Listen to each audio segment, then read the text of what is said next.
নমস্কার বন্ধুরা, আমার চ্যানেলে সকলকে স্বাগত জানিয়ে শুরু করছি। আজকে কাসুন্দি দিয়ে রুই মাছের ডিমের টক বানাচ্ছি।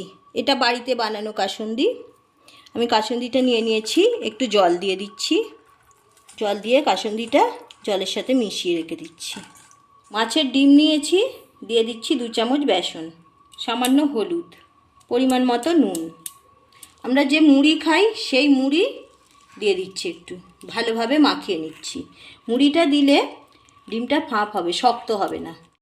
তেল গরম হয়ে গেছে, মাছের ডিমটা ভেজে নিচ্ছি এইভাবে বড়ার মতো দিয়ে।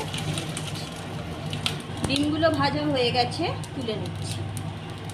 ডিম ভাজার তেলের মধ্যেই দিয়ে দিচ্ছি 5 ফোড়ন। 5 ফোড়নটা একটু ভেজে হলুদ। এবার কাসুন্দিটা দিয়ে দিচ্ছি, আরও কিছুটা জল দিয়ে দিচ্ছি। দিয়ে দিচ্ছি নুন। নুনটা বেশি দিলাম না, চেক করে দেখে তারপর যদি প্রয়োজন পড়ে দেব। কাসুন্দিতে তো নুন দেয়াই আছে। 1 চামচ চিনি। ফুটে গেছে, ভেজে রাখা ডিমগুলো দিয়ে দিচ্ছি। গ্যাসের আঁচটা মিডিয়ামে রেখে 5 মিনিট ফুটিয়ে নিচ্ছি।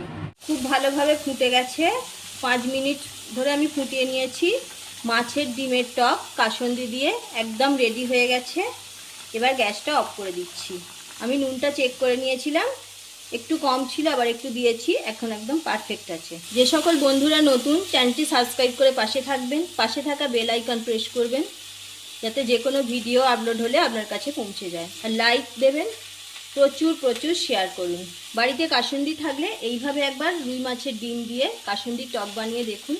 আমাদের শেষ পাতে তো একটু টক না হলে চলে না, এর সাথে খেতে দারুণ লাগে। সম্পূর্ণ ভিডিওটা দেখার জন্য অসংখ্য ধন্যবাদ। আবার দেখা হচ্ছে পরের ভিডিওতে।